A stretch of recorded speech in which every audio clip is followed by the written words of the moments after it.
Ambulance کو بھی اندر نہیں آنے دیا گیا. یہ دیکھیے ابھی 2 ایمبولینس گئی ہیں یہاں پر. صابر یہ جو سینئر ہمارے عارف حمید بٹی صاحب وہ باہر بیٹھے ہیں, ان کو دھکے مارے گئے ہیں, وہ یہاں باہر بیٹھے ہوئے ہیں. جتنے سینئر صحافی حضرات ہیں کسی کو اندر نہیں آنے دیا گیا, رستے بند کر دیے ہیں. اب وہ ان کی میت کو دیکھ بھی نہیں سکتا, اس طرح کے حالات کر دیے گئے ہیں. اور یہاں پہ صدر خانے میں اب 2 دن رکھی جائے گی. کل ان کے بیٹے نے واپس آنا ہے, عبداللہ نے, جو اس وقت کینیڈا میں موجود ہیں, ان کا انتظار کیا جائے گا. پھر جمعرات کو تقریباً دوپہر 2 بجے فیصل مسجد میں ارشد شریف صاحب کا جنازہ ہے. اس میں جتنے لوگ سن رہے ہیں وہ ضرور شرکت کریں, اور پیغام بس یہی ہے کہ قوم کو اٹھنا پڑے گا. ناظرین, یہ وہ گیٹ ہے جہاں سے انٹری ہوتی ہے کسی بھی پیشنٹ کی, اور قائد اعظم ہاسپٹل کے باہر اس وقت ایمرجنسی ٹائپ کے حالات بنا چکی ہے. راولپنڈی پولیس, اسلام آباد پولیس اور افسی کو لگا دیا ہے, اور 1 2 3 4 لیئرز میں یہاں پر افسی کو کھڑا کر دیا گیا ہے.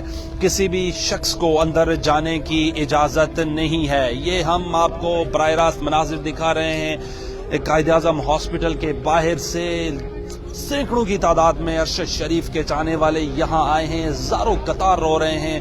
یہاں ہم نے آپ کو لوگوں سے بھی بات چیت کروانے کی کوشش کی. لوگ بڑے افسردہ ہیں اس معاملے پر. یہاں پر اور بھی صحافی موجود ہیں, ان سے بات چیت کرتے ہیں. یہاں پر اسد اللہ خان میرے ساتھ موجود ہیں, سینئر صحافی ہیں, 92 نیوز کی سکرینز پہ دیکھتے ہیں. یہ 3 دن سے ہم نے دیکھا یہاں ارشد شریف صاحب کے گھر میں ہیں.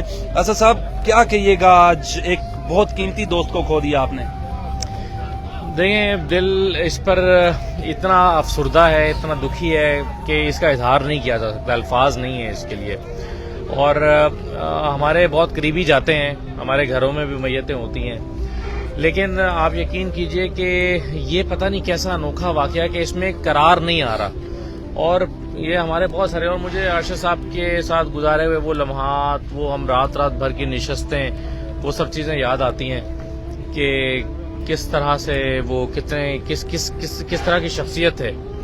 تو میں ان کو یاد کرتا ہوں تو میں سوچتا ہوں کہ ایسا لگتا, ابھی بھی یقین نہیں آ رہا. ابھی میں ایئرپورٹ پہ تھا, ایئرپورٹ پہ میں نے ایمبولینس دیکھی, ایسے دل کو دھچکا لگا کہ یار یہ کیسے ہو سکتا ہے کہ اس کے اندر ہے وہ کافن, اس کے اندر ہے ہمارا دوست.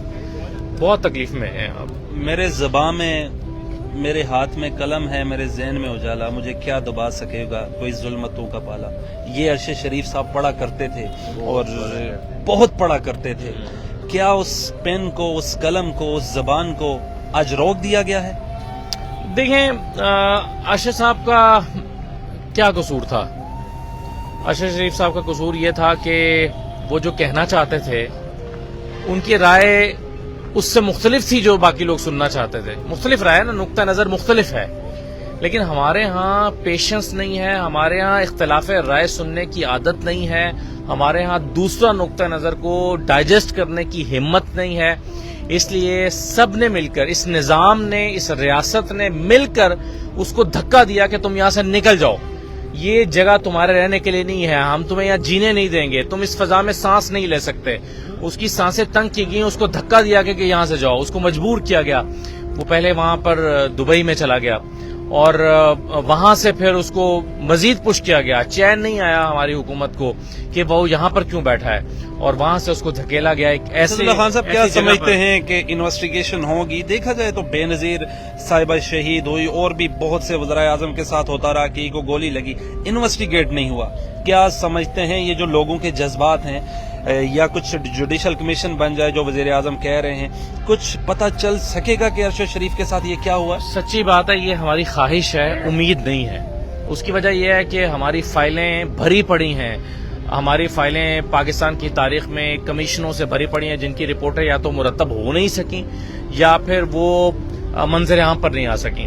اب یہاں پر ایک اور کمیشن بن جائے گا, اس کے کیا TORs ہوتے ہیں پتہ نہیں ہے, یہ کمیشن کس طرح کام کرے گا, یہ کمیشن وہاں پر ان لوگوں کو کیا پاکستان بلا سکے گا جنہوں نے شوٹ کیا, جنہوں نے ناکہ لگایا, جن پر مختلف طرح کے الزامات ہیں.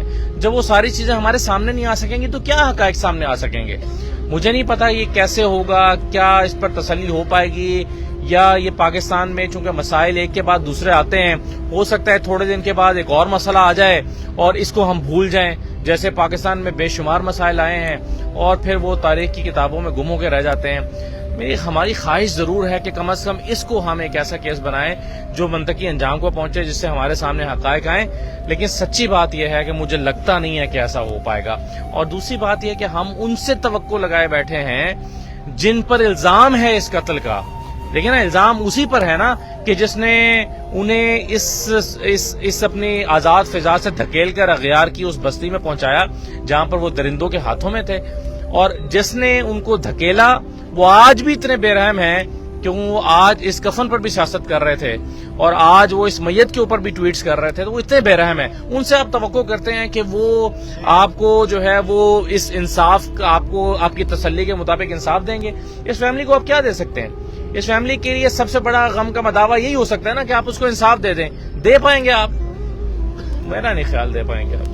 جی ناظرین، ارشد شریف صاحب شعر پڑھا کرتے تھے، میں اپنے پروگرام کے اختتام میں وہ اشعار دہرا دیتا ہوں کہ میرے ہاتھ میں قلم ہے، میرے ذہن میں اجالا، مجھے کیا دبا سکے گا کوئی ظلمتوں کا پالا، مجھے فکر امن عالم تجھے اپنی ذات کا غم، مجھے فکر امن عالم تجھے اپنی ذات کا غم، میں طلوع ہونے والا تو غروب ہونے والا۔ اپنے میزبان بلال عباسی کو دیجیے قائد اعظم ہاسپٹل کے باہر سے اجازت۔ اللہ نگہبان۔